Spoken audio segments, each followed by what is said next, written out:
주간의 주요 소식을 모았습니다. 미디어의 주간 브리핑입니다. 첫 번째 소식입니다. 시장조사 기관 가트너가 지난 2분기 모바일폰 판매량 분석 데이터를 발표했는데요. 여기에 따르면 전 세계 모바일폰 판매는 4억 1,900만 대로 지난해 같은 기간보다 2.3% 감소했다고 합니다. 스마트폰 판매량은 전체 모바일폰의 36.7%로 42.7% 증가한 그 기록을 나타냈다고 하는데요. 가장 큰 비중을 차지한 것은 삼성전자로 1분기보다 약 5% 올라간 21.6%의 점유율을 차지했다고 합니다. 지난주에 IDC가 발표한 자료와 비슷한 양상을 보이는데요. 애플은 12.6% 감소했다고 합니다. 전체 점유율에서는 6.9%입니다. 다음 소식입니다. MVNO라고 하죠. 이동통신 재판매 사업자가 오는 9월부터 LTE 서비스를 시작하기로 했습니다. CJ 헬로비전과 NX텔레콤은 9월에, 온세텔레콤과 에버그린 모바일은 10월부터 시작할 예정입니다. 지금까지 3G 통신망만 이렇게 지원을 하고 있었는데요. 9월부터 LTE 서비스를 시작한다고 합니다. 가장 먼저 LTE망을 제공하는 통신사는 KT입니다. 이미 수개월 전부터 협상을 진행을 하고 있었고요. KT용 단말기를 그대로 사용할 수 있도록 할 예정이라고 합니다. LG전자가 자사 LTE 스마트폰의 전세계 판매량이 500만 대를 넘어섰다고 발표했습니다. 7월 중순까지만 해도 400만 대를 판매를 했다고 했는데요. 한 달 동안에 약 100만 대를 더한 것으로 나타나고 있습니다. 통계적으로 평균적으로 보면은 2초에 한 대씩 판매가 된 셈입니다. 기기별로 보면 옵티머스 LTE가 200만 대를 기록했고요. 옵티머스 LTE2와 옵티머스 뷰가 각각 50만 대씩 판매가 됐다고 합니다. 현재 한국을 포함해서 미국, 일본, 독일 등 10개국에서 LTE 스마트폰을 판매하고 있습니다. 런던 올림픽이 지난주에 막을 내렸는데요. 여기에 관련된 재밌는 통계 자료가 나왔습니다. 트위터가 자사 블로그를 통해서 런던 올림픽 기간에만 총 1억 5천만 개의 트윗이 작성됐다고 밝혔는데요. 그 중에서 자마이카 육상 선수죠. 우사인 볼트의 200m 금메달 소식은 분당 8만 개가 나왔고요. 100m 금메달 소식은 분당 7만 4천 개가 전송이 됐다고 합니다. 그 외에도 9명의 선수 관련 소식으로 100만 개 이상의 트윗이 작성이 됐다고 합니다. 가장 인기 있었던 종목은 축구, 수영, 트랙, 체조 이런 종목이었다고 합니다. 참고로 폐막식 때 약 5년 만에 재결합을 했었죠. 스파이스 걸스가 나왔는데요.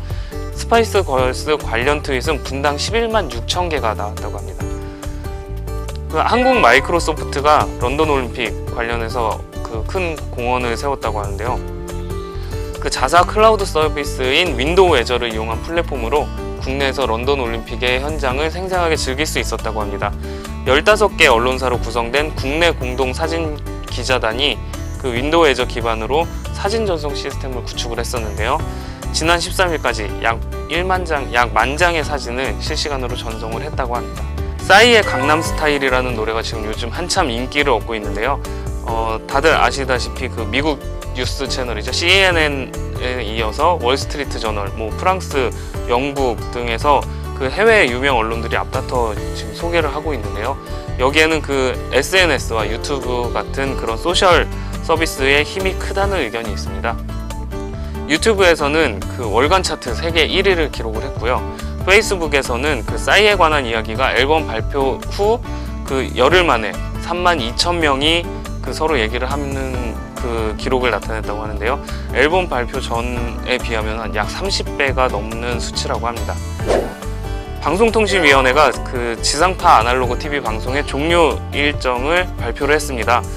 지난 16일 울산광역시를 시작으로 12월 31일 수도권까지 이제 지역별로 차례로 이제 종료가 되는데요. 국민들의 불편을 최소화하기 위해서 순차적으로 종료를 하겠다고 지난 2분기에 발표를 했었는데 그에 따라서 일정을 이번에 확정을 지었습니다. 참고로 아날로그 방송이 종료된 이후에 3개월 동안에는 디지털 컨버터 지원 등의 서비스를 추진할 예정이라고 합니다.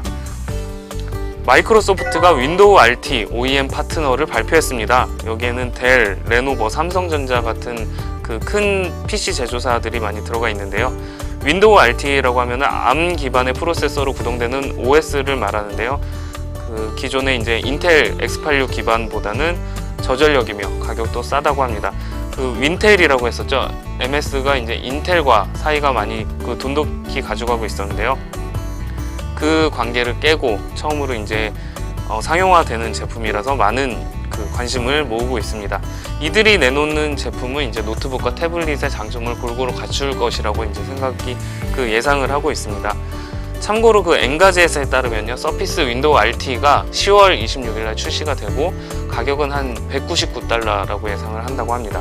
이렇게 되면 저가형 태블릿 시장에서 이제 좀 치열한 경쟁이 일어날 것으로 보입니다. 다음 소식입니다. SK텔레콤과 KT가 아이폰 5 LTE 버전을 잡기 위해서 애플 본사에 급하게 인력을 파견했다고 합니다. 그 3G와는 달리 LTE는 이통사마다 사용하는 그 주파수 대역이 다른데요. 아이폰 5가 어떤 주파수를 사용하느냐에 따라서 국내에 어떤 통신사로 그 출시가 되느냐도 갈리기 때문에 애플 본사에 그 협상을 하기 위해서 긴급하게 인력을 파견했다고 합니다. 참고로 SK텔레콤은 800MHz를 쓰고요. KT는 1.8GHz의 주파수를 사용합니다. 지금까지 미디어잇 한만영입니다.